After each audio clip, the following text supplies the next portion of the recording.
Hey soccer fans, this is Jeff Reuter of The Athletic, and you're listening to Steele Some Time. Hello and welcome to Steele Some Time, the USL's official league podcast. I'm Kelsey Steele alongside Scott Stewart here for the season 3 opener of one of my favorite projects in the world. Scott, it is so good to be on the mic in so many words with you for another year. Can you believe, honestly, that we're gearing up for our 3rd year doing the show? Yeah, wild. Absolutely wild. Year 2 in the living room to start, but soon enough back in the office, back in the lab, but super pumped to be doing this. And wow, what a season ahead of us. It feels like it's been such a long time coming, you know? And I really do think this is the most excited I've been about Steele Some Time too. Like, I think, last season it was so many things, we had unconventional, really, in every way, shape, or in form. And then this year, I think getting back to normalcy a bit, and getting to do the show with you on a more regular basis, and coming in with some fresh new segments too. I'm really excited about those. We've, I think our hope is to bring some more stories on and off the pitch this year than we've ever done before, but keeping things new, light, and fresh, and more than anything, keeping our listeners entertained. You can be honest. I mean, the real reason you're excited is because I'm so unsure of all of my championship predictions and the landscape that I'll be wrong probably more than ever this year, which is super exciting for both of us. Yeah, we're going to get into some hot takes. We've got to throw the predictions out there, and they will not age well as per usual, but we'll give them a shot. Not there just yet, though. We've got to talk a few logistical things. The 2021 championship season is 4 days away.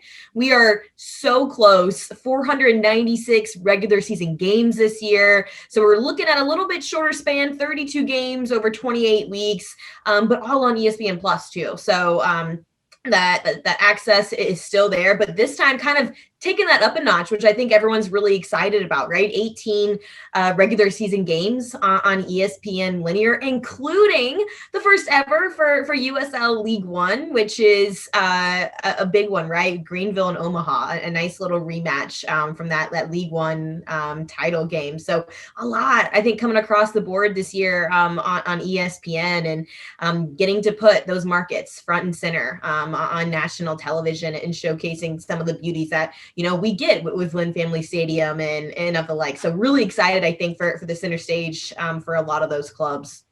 Yeah, absolutely. I mean, I'm a firm believer that USL League One will soon be America's preeminent soccer watching option. So I'm pumped to see them on the national stage. But on a real note, I mean, just more access to this sport than ever. And hopefully, for the first time in 2 years, not a 4-month break between us watching our first game and the second game, which is always something to look forward to. We're ready to go. We're going to go. We've got a lot to talk about before we get to some of those big transfers from the offseason. The one thing I do want to note before we go into this conversation, and make sure everyone remembers, FC Tulsa, our Western Conference FC Tulsa, they're over in the East now, and this is going to take some getting used to, I think, for a lot of us. But as we go through the show today, and of course in weeks to come, something to keep in mind of that there might be a little bit of a mix-up there in the Eastern Conference here over the next few months, which I'm looking forward to. Yeah, it'll be great. I mean, to have them and OKC in the East now, so we keep the Black Gold Derby where it belongs in a regionalized format, adding Oakland out west. We get to see maybe the real Miami this year. I think there's a lot to look forward to in both conferences. So I'm finally ready with all the things that I've locked in, just knowing that we got to go full steam ahead one way or the other. All right, so let's talk about some of the big playmakers this year. So, you're talking about Miami and some of the changes that are going to be made there. So we'll just start out of the gate then.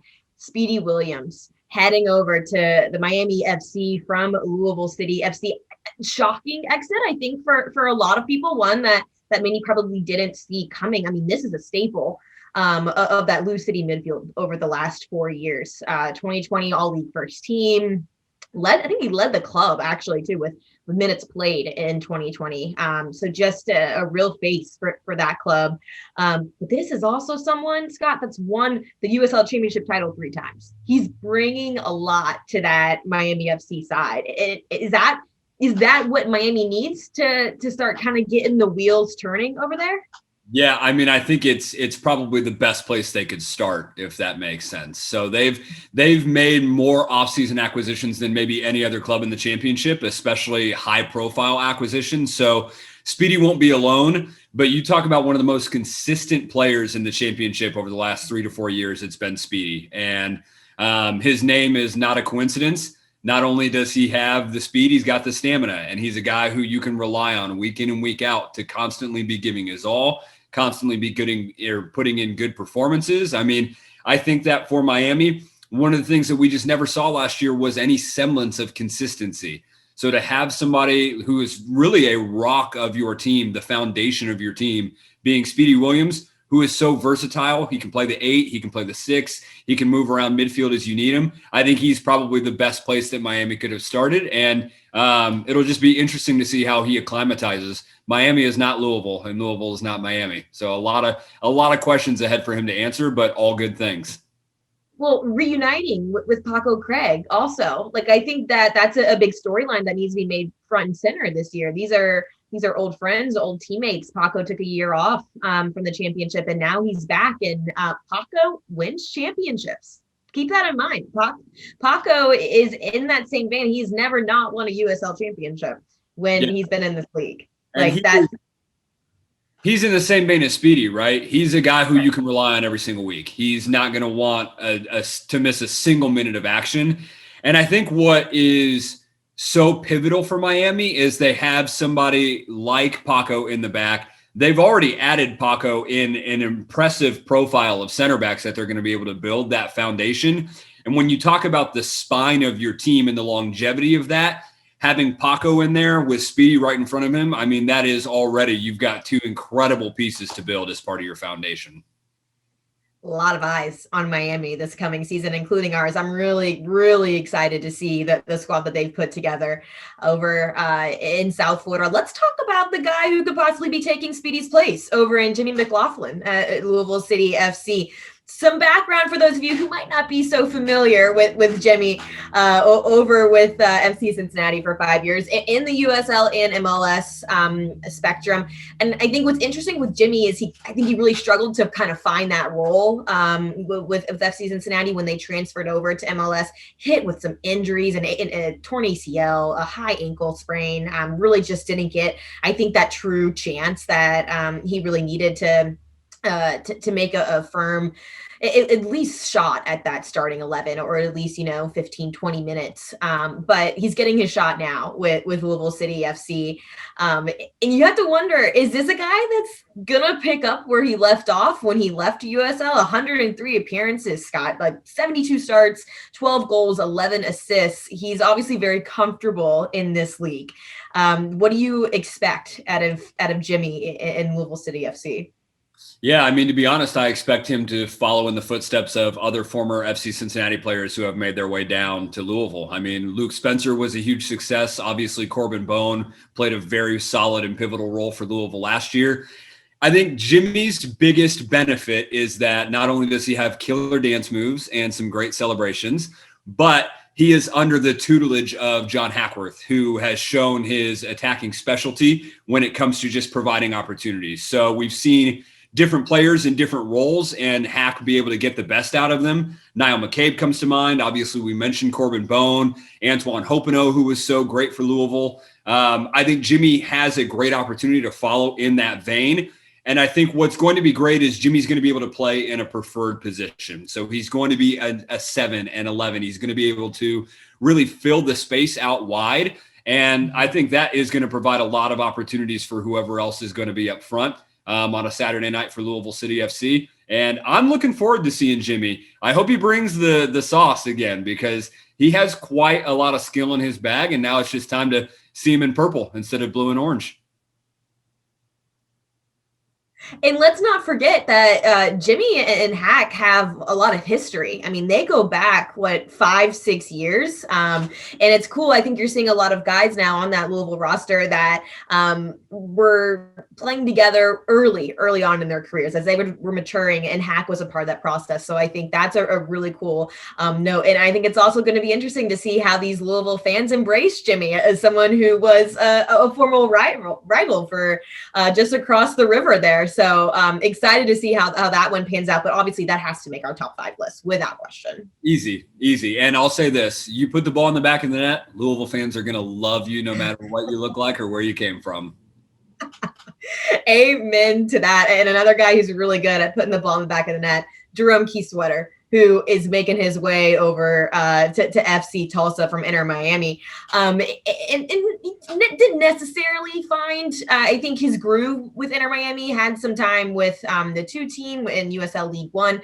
But let's go back one more year in 2019 with El Paso. And he came into this league and he hit us hot. 10 goals in his first 10 matches. This is a guy who knows how to find the back of the net. And I think system probably is a big play in that. And I think that he's going to find that with Tulsa.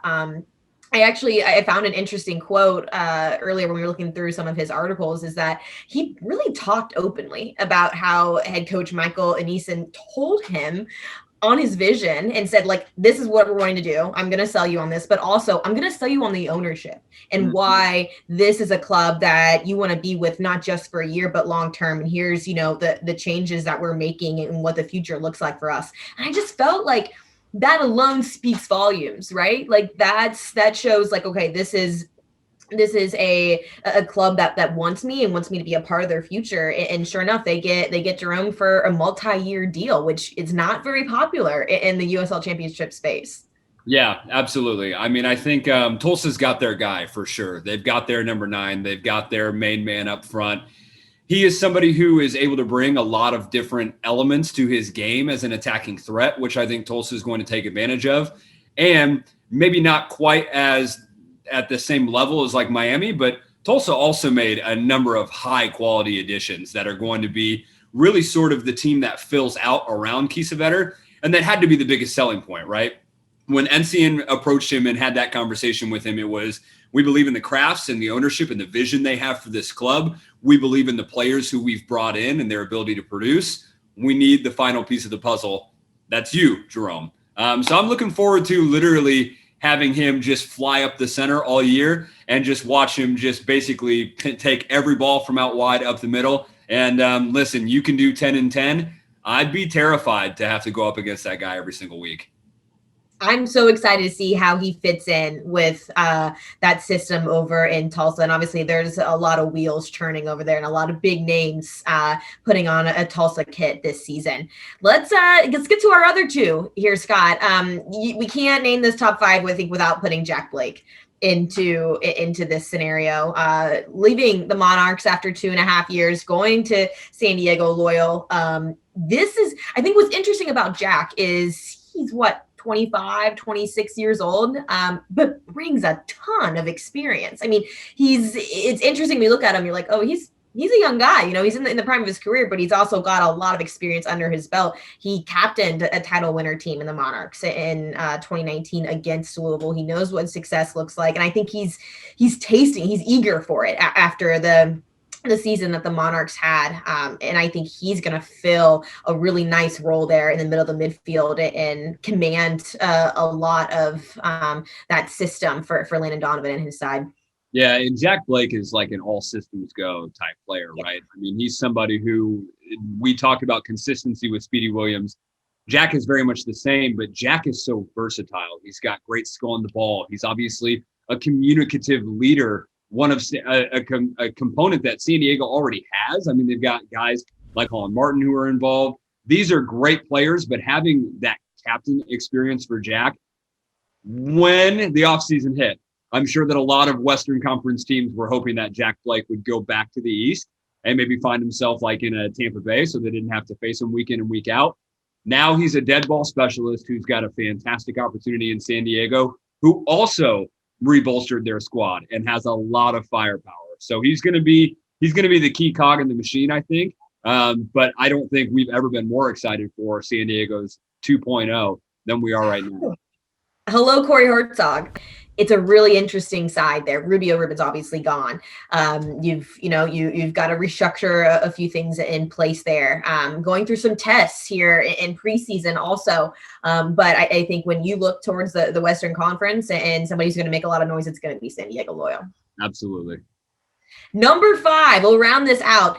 Aidan Quinn leaving Orange County for Phoenix Rising, which I'm surprised is legal out in the West at this point. Obviously, Quinn was a rival with Phoenix for years, a 2018 MVP finalist. But I absolutely love this quote, Scott. He said, "I think it's pretty obvious. They're the best club in the USL, especially the West." He wants a trophy and he wants it bad. I mean, you can't be any more clear about that if you're Aidan Quinn, and you have to. And I think that's, what Rick Shantz wants out of his club. They're a very vocal club. They want that hardware, and Aidan Quinn, man, he might be the one to help them finally kind of get over that hump. Yeah, I love that you said they're a very vocal club. They are a very outspoken team. But Phoenix, more than anybody, they do put their money where their mouth is. So you've gotta at least respect them for calling shots. For Quinny, I mean, he's got so much experience in this league. Obviously, Louisville, then we see him out in Orange County. Now I think he's in the ideal landing spot for him. He's a member of a very talented cast of midfielders. He's going to be able to be, I think, a little bit more free. Whereas in Orange County, I think a lot of the onus was on him to really be like a creative playmaker in midfield. And Orange County had a lot of different attacking pieces, and that certainly helped him out, but the profile is different in Phoenix. And so the expectation in his mind is going to be different in Phoenix. Let's see in November if they can prove themselves to be the best team in USL and especially the West. But I love this addition, and I'm excited to see what he has to offer this year. Let's just paint this picture for you guys, okay? Aidan Quinn, Santi Moar, Salma Sante, Rufat Dadashov.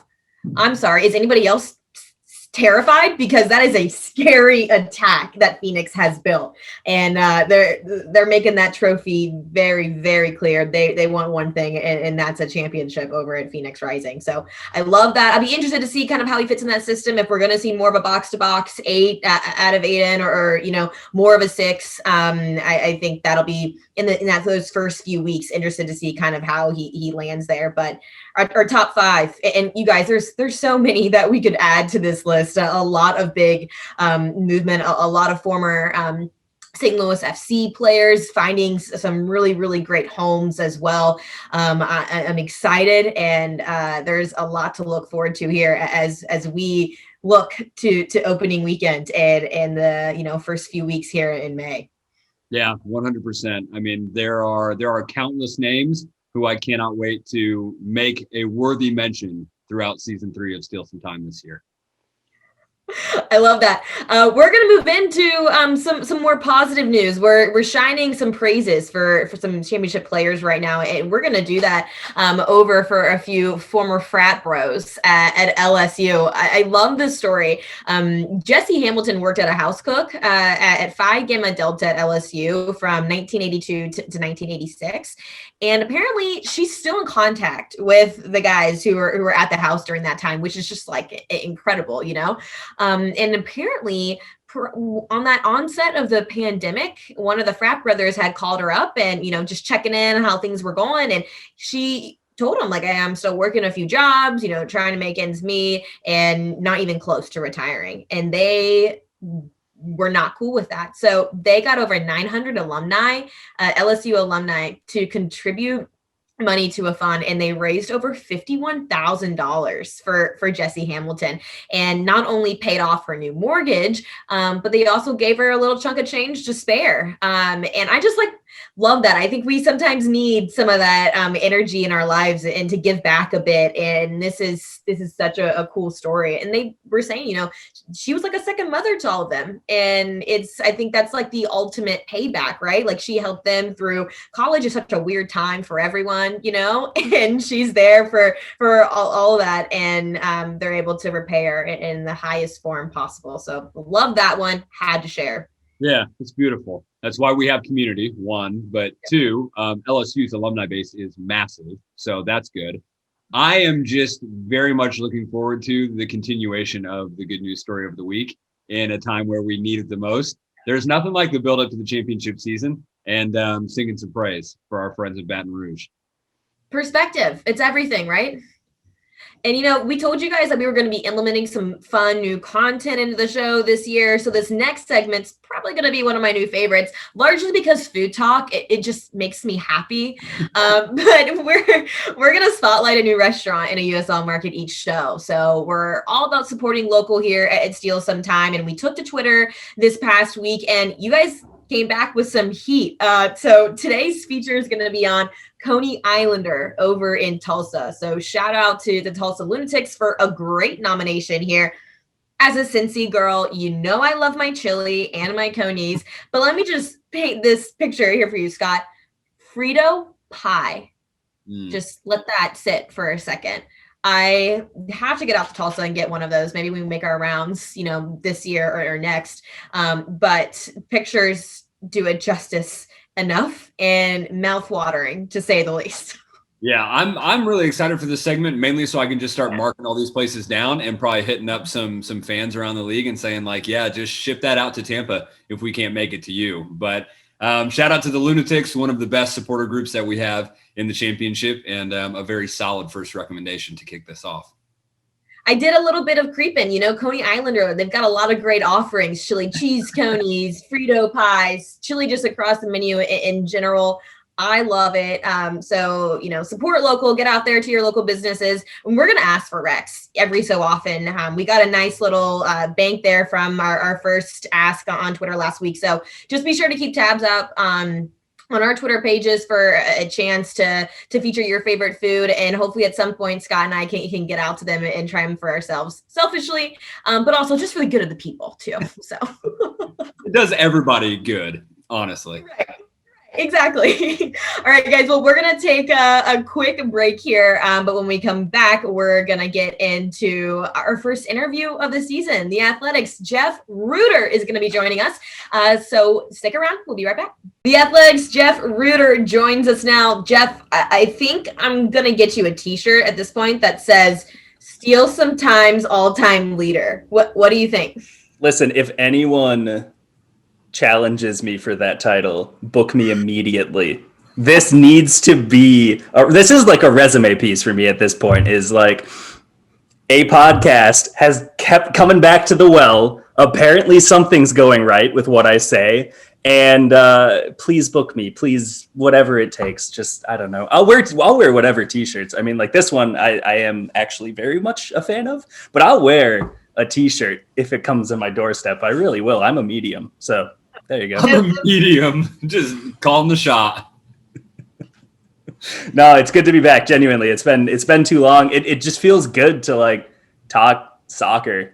And also, Scott, this is the first time I've been on the show where you've actually shown your face / said words, and I'm very proud of you for this personal growth. I'm here. We're doing things differently in season 3. This is a big deal. So what's your segment? Is it going to be like hot stew, where like you are cooking up takes, you're coming with it? Is it like Great Scott, or no, Scott Clean, where you're talking about all white jerseys and you're just like, look how clean these jerseys look? Like, what's yours? What do you got? Dude, I honestly think that we should have stuck with stew on this, where I just like spit out like a medium level take, and then everybody just gets to kind of just like meditate on it for the whole week. We'll see though. We're refining it. Good. Jeff, how have you been? What's shaking? What's new? I'm fine. I mean, I don't know. It's I haven't been to a soccer game since the USL Championship final in 2019.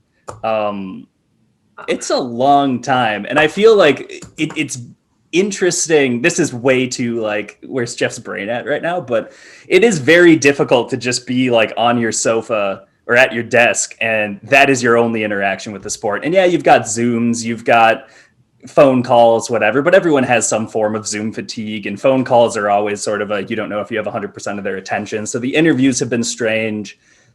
being around the game is just going to be so cathartic once I'm able to. I think 4 days after my second dose of the Pfizer vaccine hits, I'm going to be going to Allianz Field in the stands and just sitting there because I can now. And I'm very much looking forward to that. But it's been, I don't know, a lot of baking this off season, honestly, a lot of baking. You work in the sport for the adrenaline rush, largely, Right. like Totally. players talk about that being a big part of the sport for them. It's a big part of the sport for us as people who cover it. And that's largely why we gravitate towards it. So not having it for a year and a half, I mean, it hurts. Like we want it just as bad as they do. Yeah.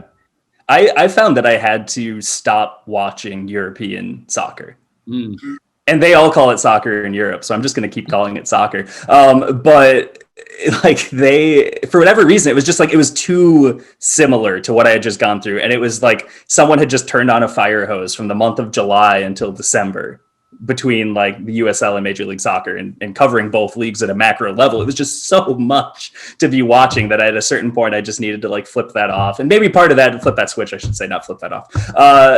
But both. And I think there's also just a part of me that like, I just needed a break. I needed to be able to actually like, I still write, like there wasn't much by ways of days off or whatever, but I just needed to like want games to start again and not be like, oh yeah, it's like the exact same as like what I just saw in the championship. Like what's going on? So it's been a good reset, a necessary reset, I think. And I'm just excited to get after it.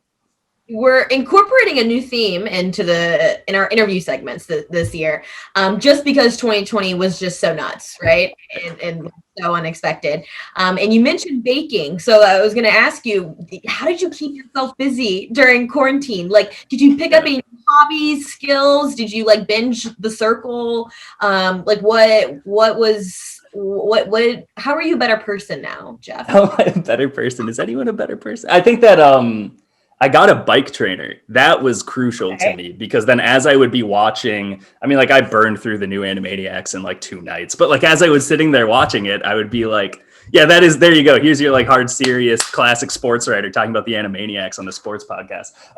But I would just like be riding and spinning on my bike trainer. And so that way, at least I was able to be working off all of the bread that I was making and all of that. I mean, like I really just sunk into cooking. A little bit of snowshoeing. We've got come out of quarantine.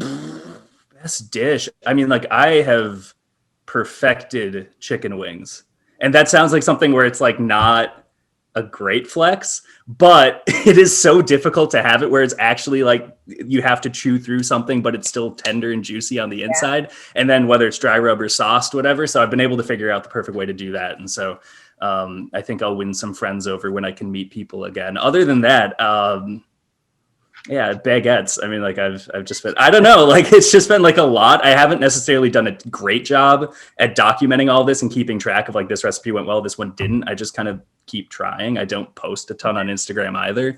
So, I'll forget a lot of this, but that's for the best. I'd rather not remember my pandemic winter in Minnesota. So that's okay. Do you smoke them or do you grill them?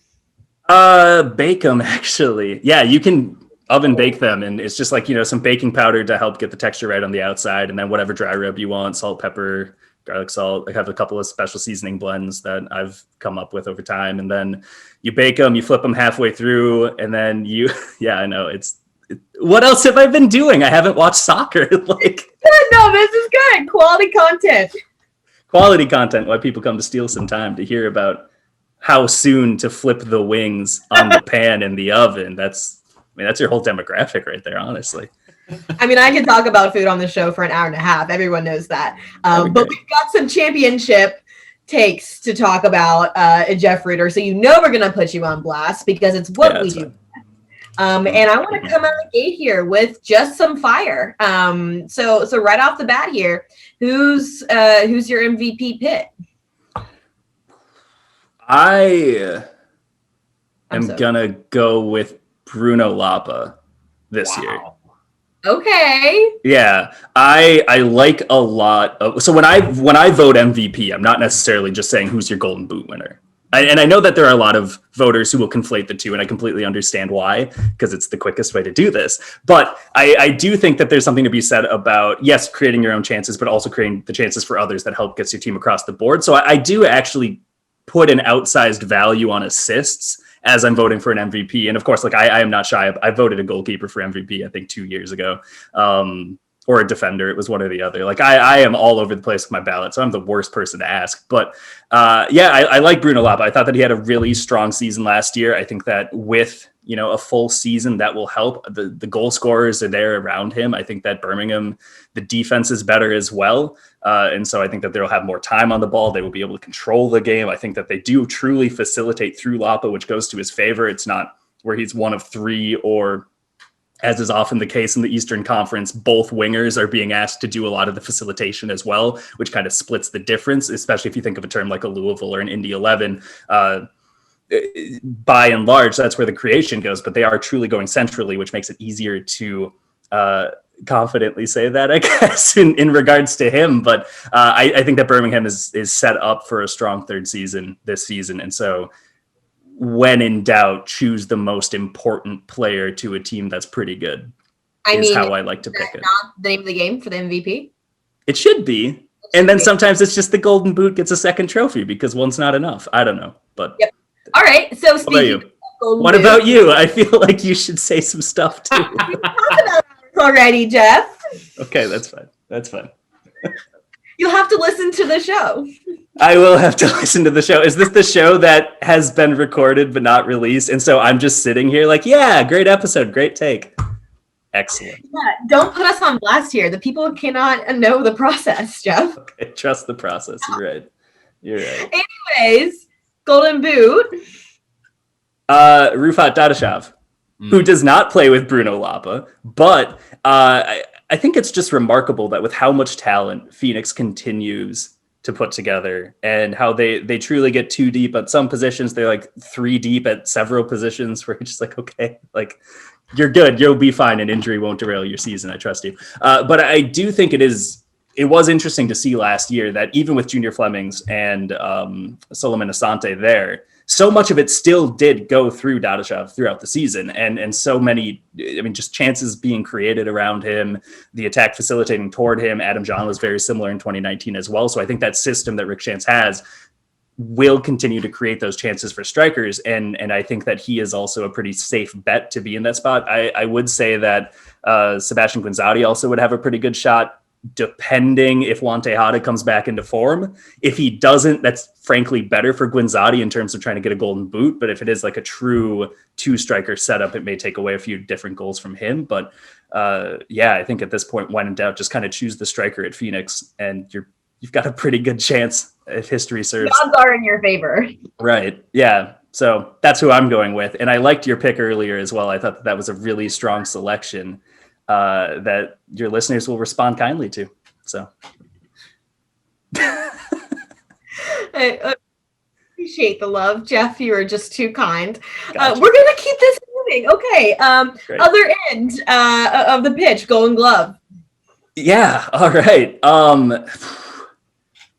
It's an interesting pool this year, I will say, because I think that MLS did a better job of pilfering the USL for goalkeepers. And I've been saying this for years. There's like, if there's any position where you should just go all in on USL talent, it's goalkeeper, because there are a lot of very good domestic goalkeepers. And so like Kyle Morton's gone, Cody Mazzella's gone, Evan Newton's gone, Ben Lunt is back in MLS after being on loan for the last couple of years, right? Like there is kind of a changing of the guard feel where I'm not sure I have as clear of a front runner as maybe I would in the past, but the goalkeeper I'm most interested in watching this year, maybe I'll go with that. And I'm just going to say that he'll win the Gold Gloves because I don't know, it's better for the segment, is Trey Muse at San Diego. I really like that move for him. I can distinctly remember him down the stretch playing at Tacoma against New Mexico when New Mexico needed like 1 point to be able to jump over a team in the standings.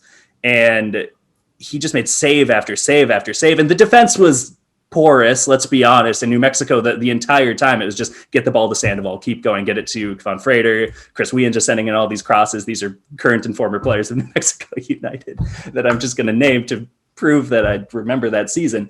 And Muse was just, it happens. And he was just like so quick at like reflex saves. He was positioned so well. He was catching his saves instead of sending them right back into the gauntlet. Like he just had fared so well. And the thought coming out of that game had been, if he had a better, or maybe just like a more dedicated, committed backline in front of him that he was working with, building that sort of synergy, how could he fare? I mean, John Kempen did pretty well for San Diego last year as well, and he came up in big moments. But I think over the course of a full season with some of the players that they have brought in, I am very excited. And I think that Trey Muse has potential to have a very good season and put himself in a good spot to challenge for the Seattle Sounders in 2022. Yeah, the goalkeeper a lot this year is anyone's game, truly. And I think it's a cool opportunity, right? Like a lot of these big USL names that we're used to year after year aren't really in that conversation anymore. So right. I think we're going to see a few really rise this year and hit a nice peak. So I'm with you. I think that Golden Gloves is really, none of us are going to get it right. Probably honestly. Not. I think it's going to be one of those that we go back on and be like, Right. Oh, yeah, of course. Right. All right, two more for you here. Who's your dark horse? To win the league or to win an award? General, who's your dark horse? Dark horses. I've got a few. I'll give you a few per conference. How's that? I feel like on brand for Jeff Reuter. So the thing is, the more teams that I mention, the fewer angry fan bases I have in my Twitter mentions. So if I can just like compliment the entire league in one segment, great. Perfect. I think in the West, just in terms of teams that could have, that I feel like could exceed what they did in 2020. I know 2020 was such an odd season for every single team, but maybe would be better positioned after the offseason. I mean, San Diego on paper had a fantastic offseason. I think that they addressed all areas of the field. We talked about Trey Muse, but of course they've had key additions genuinely everywhere across the field. The hard part, of course, is integrating all of these players in, and I would say Miami FC has a very similar issue.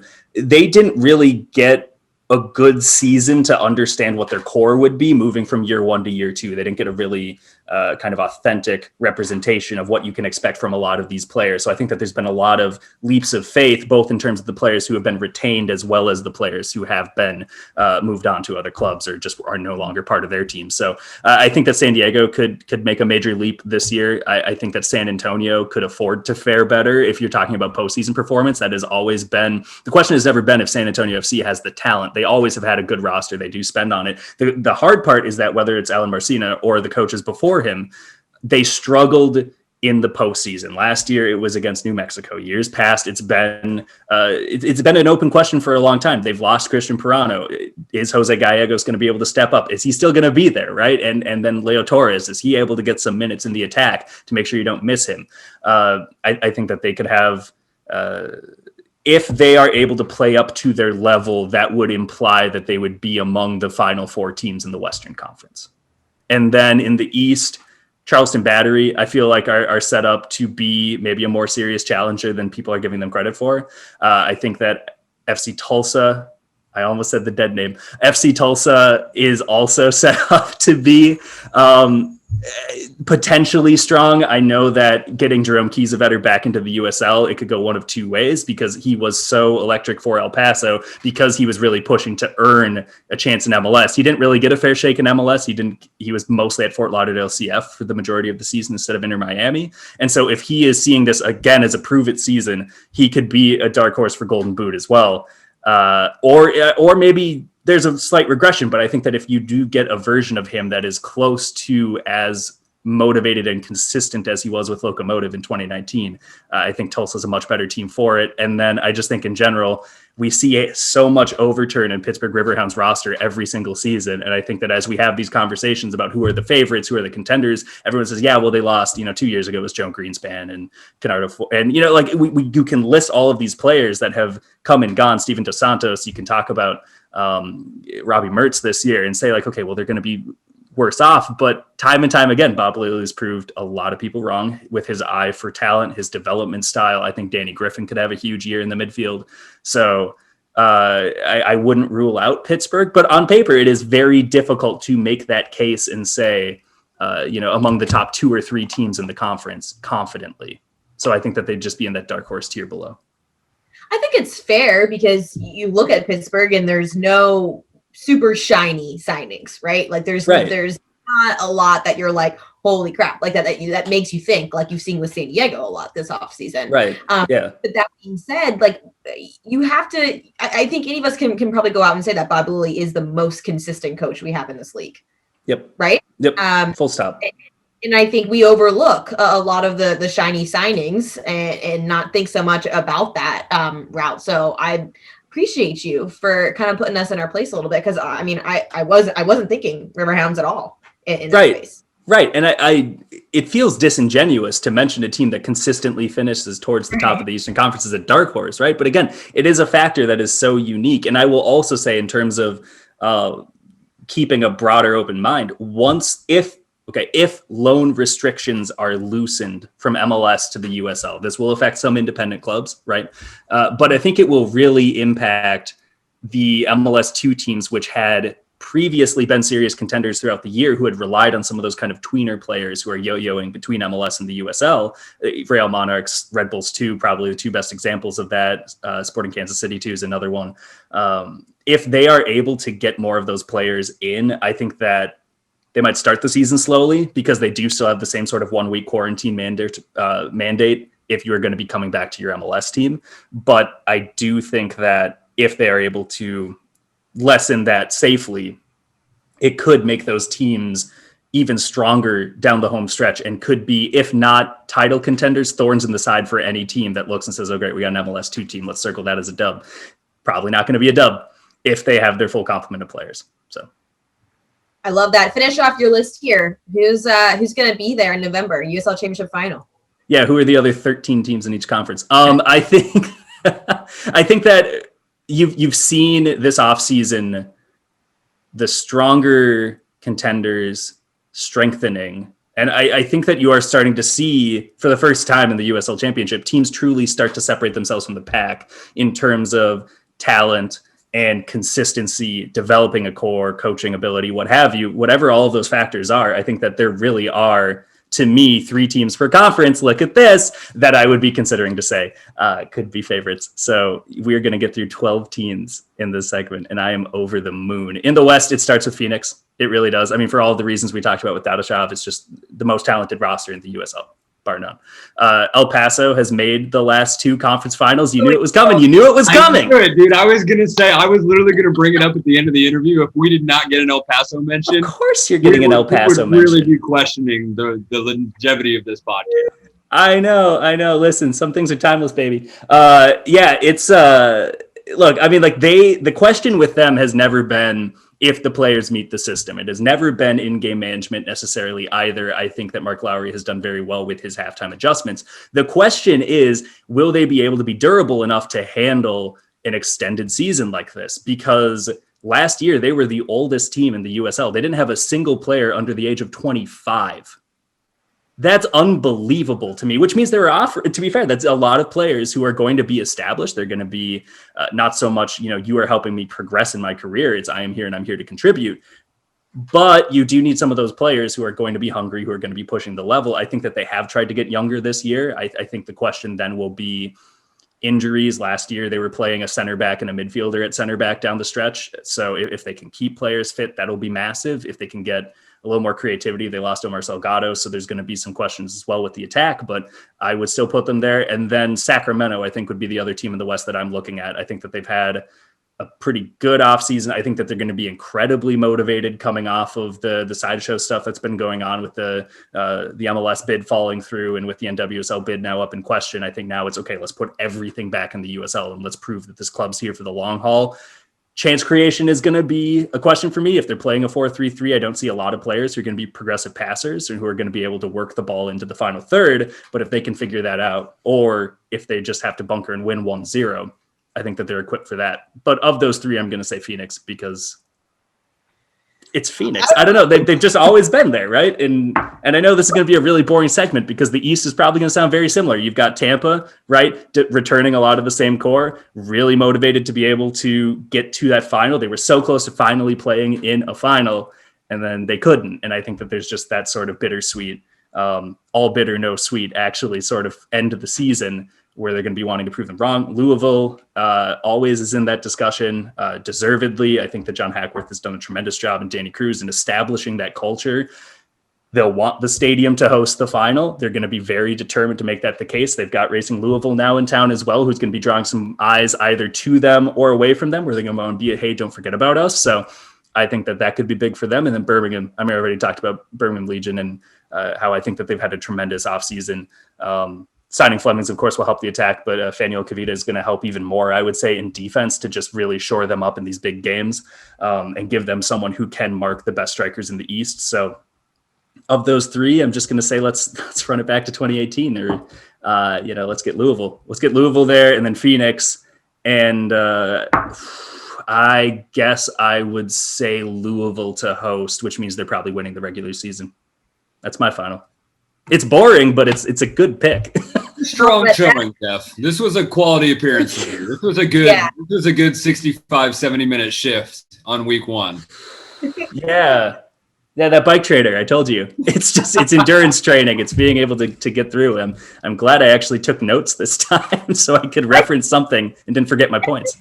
Lying. Every USL fan is lying if you don't agree that a Phoenix Louisville final would be entertaining and in the top caliber of talent that we have in this league. I think that's hard to argue. It is, yeah, and it's not even just the talent; it's they've proven it.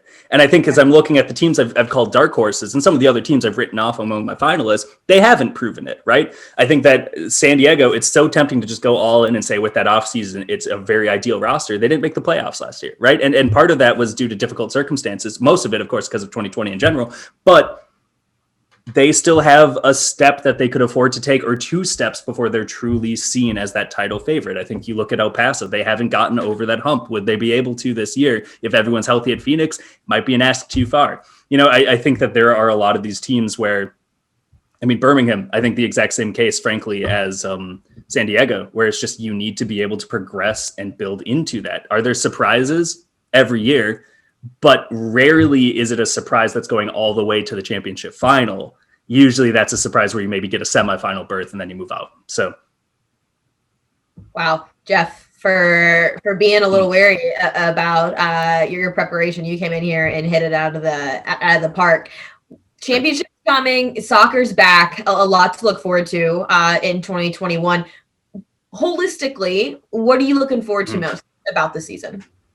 Being in a stadium again. Can I just go with that? I think that there's just, every single sport has suffered without fans. I say golfers have maybe been more focused, but I think that on the whole, every single sport has suffered without fans there. But I would argue that none have suffered more than professional soccer. Especially when you consider, if there's an away section, I know that's always so tricky given how far away these are, but away sections are tremendous. Supporter sections help a lot. And then being able to see the multiple thousand who are neither supporters or enemy supporters who are still there and helping add to that atmosphere is just so vital to getting into these games and keeping your focus and not pulling out your phone and looking what else is going on in the world. So I will very much be looking forward to getting back there. I'm looking forward to check out some new stadiums and some stadiums that I haven't seen since they were finishing construction. I just think that overall there's a lot of potential still, just in terms of some of these markets to really step up and make that sort of jump forward. Charleston, Tulsa, some of these that really want to establish themselves. On the flip side, I think that on field, there's a vacancy in years past, because usually I think that maybe I'll have one in time for next week. It might be in May, but I put out a list of USL players with MLS potential. We're probably over time at this point, but I'm just going to keep talking because I missed you. But I think that there's a frequent guests. This happens.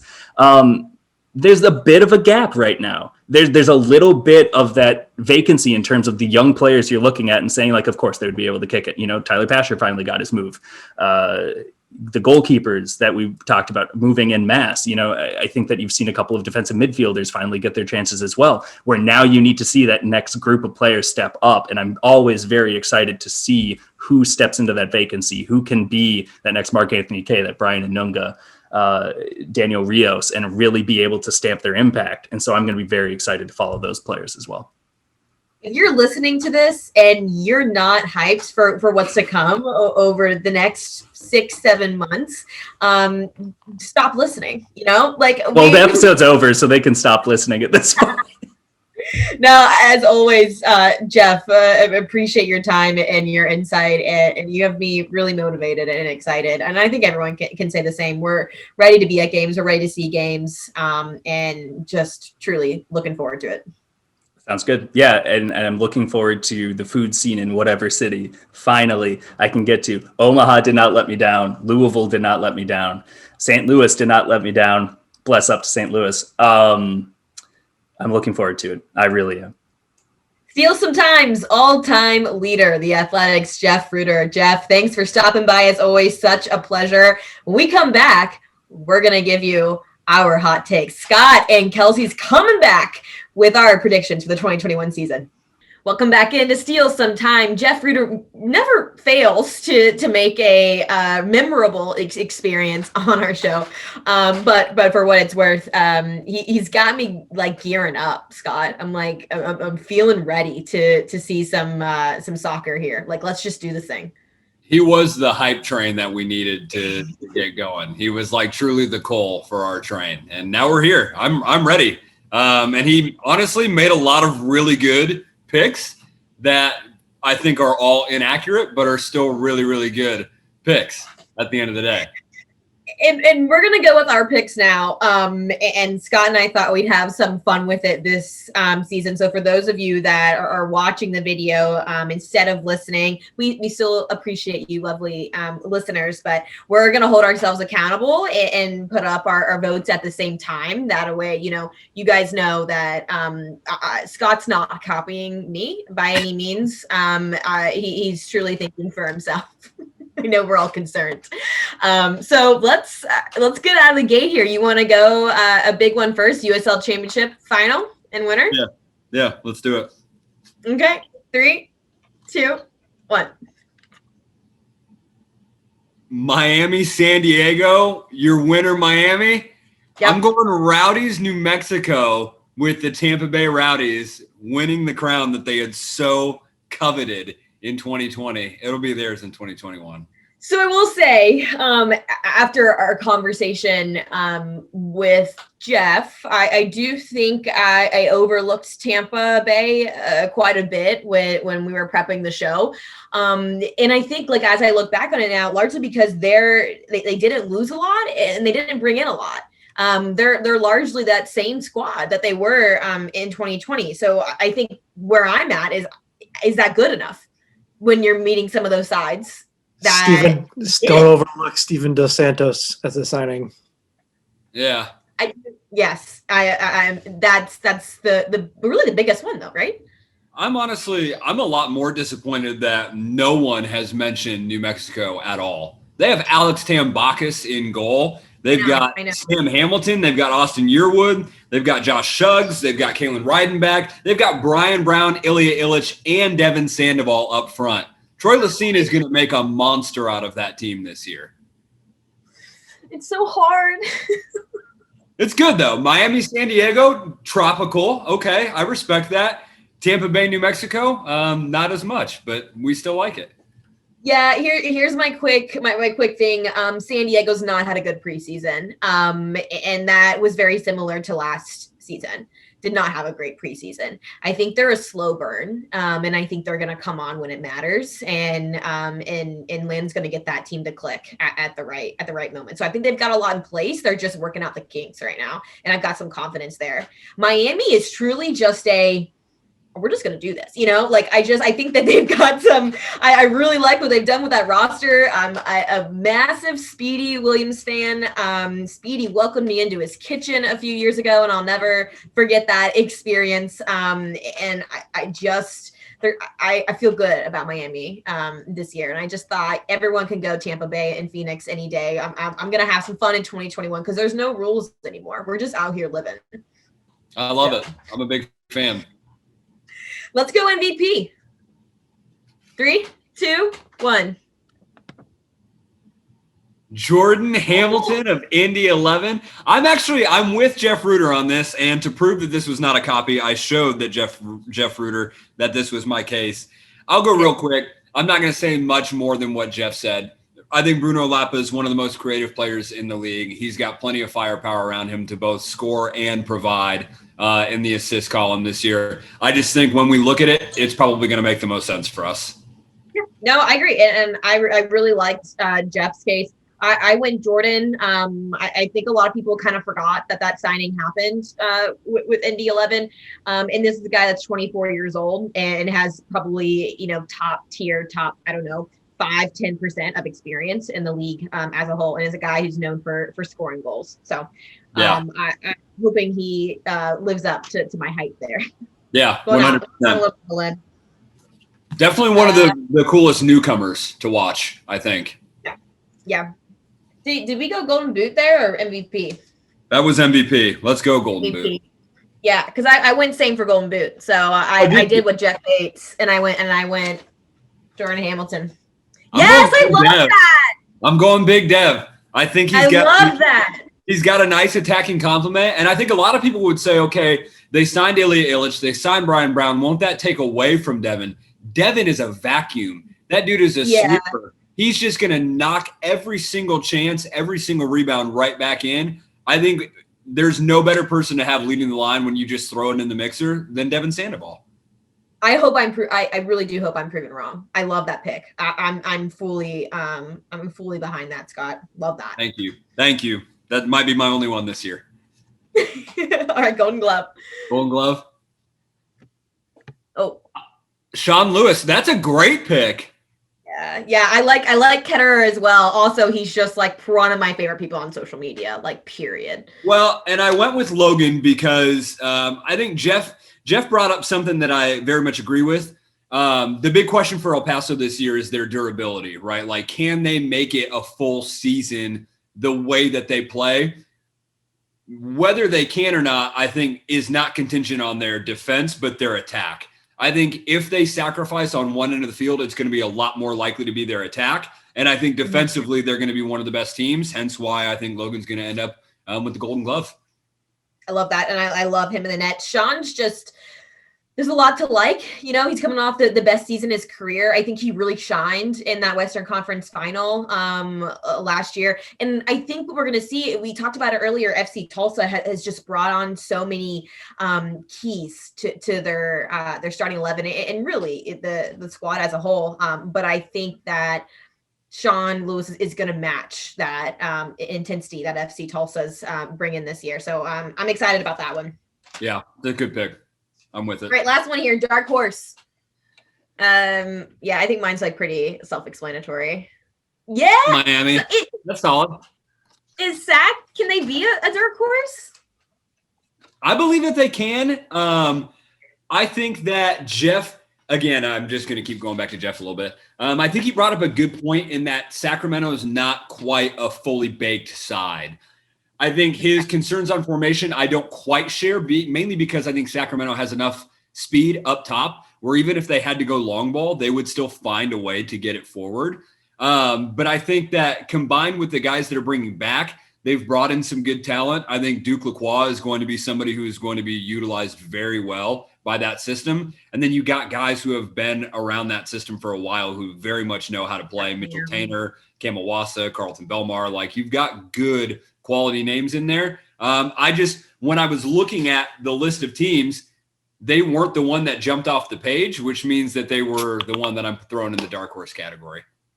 Which I think is very Sac. Like, very seldomly are they going to jump off of that page, I think that they're a lot like San Diego, a little bit of a slow burn at times. So I don't hate that, but I do think that we saw them emerge a bit more last year as we were waiting, I think, for a few years to see Sac do. But I'm okay. I'm okay with that. And I think obviously Miami. I'm just putting a lot of eggs in that basket. So that I could really, go up in flames. But, I was going to ask you though. So Miami qualifies as a dark horse, even though they've got to be close to the front runners in the conversation. I mean, did you see the 2019 Miami FC team? All love, guys, right. But like. All right. the 360 here. Yeah, I'm with it. We'll wrap this preview section up here, Scott, with a nice buy or sell. So Phoenix has undoubtedly been the front runner in the West. Last 3 years, we can pretty confidently say. They're missing a lot of key pieces in the back, and I don't think a lot of people are talking about what their system there in the back is looking right now. But they've made some solid additions up top. I'm not sure if those cancel each other out by any means, but worth talking about. Buy or sell that Phoenix's reign in the West is over. The reign in the West is over. I'm gonna sell it, and I told you I was gonna be a lot more definitive this year. Last year I kind of towed the line a little bit. I'm gonna sell it. Here, people. Yeah, I know. It's all about consistency this year.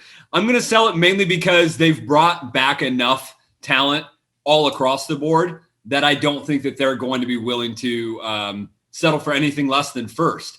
And I think that they might finish the regular season anywhere from first to third, no further than third, though. There's no way they'll drop off. And then when it comes to the playoffs, I mean, last year, I think one of the most impressive part of their run was just their resiliency. I mean, they were truly just a side, and they played some tough teams. I mean, even going all the way into the Western Conference Final, they were the side who proved it best. We're a never say die team.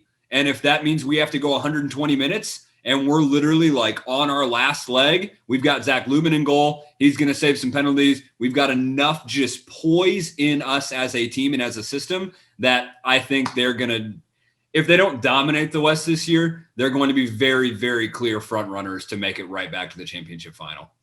So you do think they're the clear front runner? I do. I mean, I have New Mexico in my final, mainly because I think they've got a lot of talent. And I'm just all bets on Troy Lacine, if I'm being honest. Always. But I mean, Phoenix, they haven't lost anybody big enough for me to say, I'm actually going to, kind of turn a side eye over at somebody else. I think they can very clearly establish themselves, and I don't think they're going to start slow. I think they're going to show from the first week that they have what it takes. It'd be out of character. They started. It would. Now, they won't be 25-game winning streak Phoenix, in my mind, but they will very much be at or near the top the whole season. I'm fine with that because I really do not need a shotgun another beer on Twitter for another day in my life. So that's true. That's true. Although your technique was solid enough. 4 years of college at Ohio University will do that to you, Scott.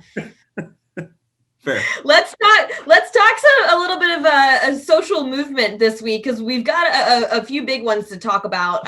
Kid seasons here, first and foremost, best time of the year. Obviously, the season's kicking off, but you got to look good while you're doing it, And we're gonna hit a few big ones here. Let me know your favorite, but. That San Antonio alternate jersey with the gray stripe is just a beautiful, beautiful look. I love me a New Mexico United third kit. And they always come out with something just super different. And this year is probably the most different they've ever done. I love everything about it. It's a beautiful color. It's not their colors either, which I think is really it's what that third kit should be, I love that. The Greenwood patch over with Tulsa, I think, is such a nice homage to the Tulsa race massacre and just that city of Greenwood as a whole. So a great touch over for that club. And Charlotte hit us with their home kit as well, which is a nice look. Do you have a favorite coming out of that? Yeah, I mean, one kind of dark horse that I'd throw in there is OKC's sort of pink and green, almost like Eastery kit that they had going on. I was a fan. I respect New Mexico stepping outside of the black and yellow bubble, and I like it a lot. But that San Antonio shirt is just beautiful. I mean, I would wear that at my cousin's wedding. I would wear that to the office. I would wear that to Publix. That shirt knows no limits of possibilities. It's class. It's chic. It's just beautiful. San Antonio, out of the park. It's such a great someone who will not be named messaged me on Instagram. I had posted the San Antonio kit on my story, and they were like, that kit's cold, and I was like, is that good or bad? Like, I'm not following. And they were like, no, that's a good thing. Like, that's a sick kit. And I'm like, obviously I am not with the times here. So, super cold kit over there with San Antonio. They always bring it. I love their checkered kit. And they do great things over there in San Antonio. Yeah, icy, cold, whatever it is. We're just gonna run with it. Just start attaching superlatives, and they'll stick. Hey, listen, we cannot go out of the social moment of the week without talking about Marshawn Lynch joining the investment group of Oakland Roots. Is that the most unexpected news this year? Probably. I don't know. But can we talk about the quote from his release, though?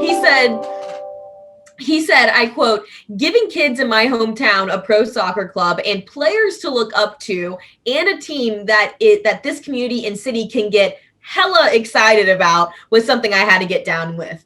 And if that isn't the most, one, Marshawn Lynch quote ever, but two, just like, that's so important, like that says a lot about a guy of his caliber wanting to give back to his city. And I think that's a heck of a way to start the 2021 campaign.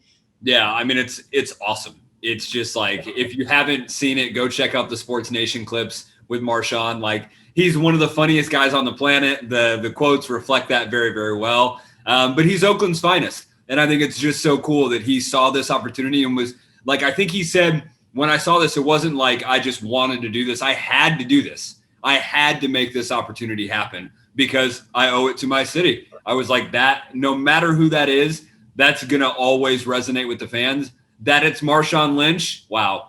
I just can't wait to see the Skittles kit whenever it comes out. It better. You better. I love that.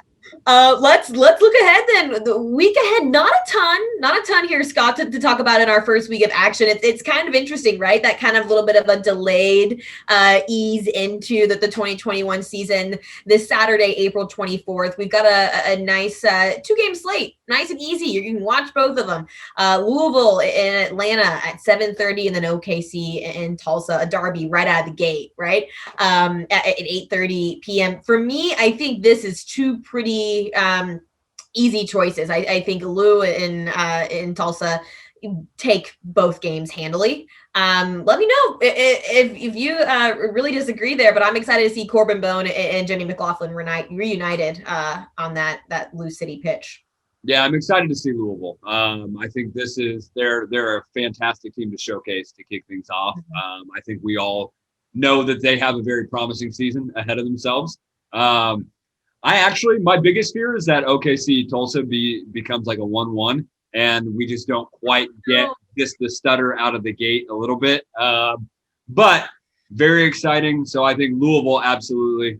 We could see 3-4. I'm excited to see what Cam Lancaster pulls out of his bag this year. And then I think starting it off almost just like last year, OKC and Tulsa, just a tasty rivalry to kick things off. My hopes are so high for Tulsa. I really hope you don't get a draw out of the gate here. So buy or sell this one for me. Tulsa made some big moves. We talked about it a lot this pod today. A lot of big moves this offseason, really establishing themselves in this space. Buy or sell that FC Tulsa is a front runner for the USL Eastern Conference title in 2021, which, again, it's just going to take a minute for me to get used to those words in one sentence together. Eastern Conference, FC Tulsa. You got to love it. Yeah, I do love it, actually. I think that You buying? Huh? You buying? No, I'm not going to buy. But I do think that they'll make the Eastern Conference that much better. That does excite me. I think they're going to be a fantastic addition. I would say this, though. If I were to pick a dark horse in the East, I would ask the very same question. Like, is picking Tulsa as a dark horse almost unfair? Because they are stacked. And I do think that they'll make a good run. I think Eastern Conference semifinals is very, very possible for them. But you have so many teams you've got to get through to be a front runner for the East. Miami, Tampa Bay, Birmingham, Pittsburgh, Charleston, Indy, Louisville, like that. I just named 7 out of the 8 playoff teams right there. You know what I mean? So, front runner, no. Is it possible they end up playing for some silverware? Yeah. It's the best part of the East. Yeah. Truly. I love that. All right, week ahead. There you got it. First 2 games of the 2021 season, Saturday, April 24th on ESPN Plus. Before we bid you adieu for the first episode of season 3, we've got our first feature of Rock and a Hard Place. So Matt Calvo, you've been waiting patiently all episode. What do you have for us for our very first edition of Rock and a Hard Place? Yeah, mixing things up a little now in season 3 of the show. Changing up our final segment here. We're calling it Rock and a Hard Place. I'm going to give you guys some choices, and you got to tell me which direction you're going to go. And as a little warm up, just to kind of a little soft toss to get us going here. Cake or pie? Cool. Oh wait, so do we just I'll fire you the question and then you make your choice. See, already in disagreement. This is what the fans like. It's great. Season 3 and nothing's changed. Bath or shower? Shower. Bath takes too long. So just a couple days ago was National Eggs Benedict Day. So I don't know how you feel about that. That got me thinking. That's like a ultimate brunch item is Eggs Benedict. So that got me thinking. Breakfast or lunch? Breakfast. Every meal of every day. Yeah. Breakfast for lunch, breakfast for dinner, breakfast for breakfast. Oh, okay. I love this for us, Scott. This is good. There's going to be some cohesion, I think. I think so. What's worse, laundry or dishes? Laundry. Yeah, laundry. Man, I hate laundry dishes. is so much waiting. Dishes, I just get it done and then I load them in the dishwasher because I'm fortunate enough to be able to do that. Laundry, I'm waiting like 45 minutes in between cycles. What am I supposed to do? It takes so long. All right. Binge. So we just over spring break finally watched Ted Lasso. Just shout out for just an amazing show. Like, it is everything everyone says it is. So just want to throw that out there. But binge or classic, like watch a show 1 episode a week. Are we binging on one day or binging in the week? However you binge. It's not about how you binge, but would you rather binge and just like charge through a show? Or do you like the kind of old-fashioned 1 episode a week thing? Honestly, I think I'll go 1 episode a week. Yeah, I was gonna say I'm comfortable with 1 episode of the week. I think it just like it's a more natural feel. It keeps me coming back every single week. I've picked up a couple shows during the pandemic that are still on and doing like once a week type cadence, and I've just grown to like kind of return to loving that. I also think as an adult, it like you need something to look forward to. Like, you work for 9 hours of the day. Like, there's got to be a bright spot for you in the evening, and I think it's a good one. Plus, like certain shows I just can't binge. Like This Is Us, I can't watch 5 straight episodes of This Is Us. My living room will be filled with tears. I need to like take that on a once a week basis. All right, old school, old fashioned television in this group. All right, the last one, and we've kind of built our way up in the intensity scale. So, would you rather know when or how your time is going to come? Oh boy, how? When? There you go. I don't want to know when. It would just be one giant Instagram countdown on my story, and it would just be really sad for everybody. So just tell me the how. Give me the particular. See, I think it helps me figure out how much money I've got to blow, like, or if I'm making it last. Like, that's kind of how I'm thinking about it. I like that. That's good. How many carbs am I intaking every day? Hundreds. Are you get a carbo load the night before? Oh yeah. I'm gonna go out fat and happy. That might tell you the how of the when. There you go. There you see. I'm already there. And with that, we have a bow on our first installment of Rock and a Hard Place. I like that. This was a nice switch up, Matt. I appreciate that. You guys, here we go. Season 3, episode 1 is in the books. 2021 USL Championship season is here. and I'm ready for it. I appreciate Jeff Reuter, as always, stopping by and providing some insight. A lot of questions as we head into this season. You've got our hot takes. I'm interested to see if you guys agree or not. I'm sure you'll let us know either way. But for the first episode of season 3, for Kelsey, Steele, Scott, Stu, Matt Cavill, we'll catch you guys next week.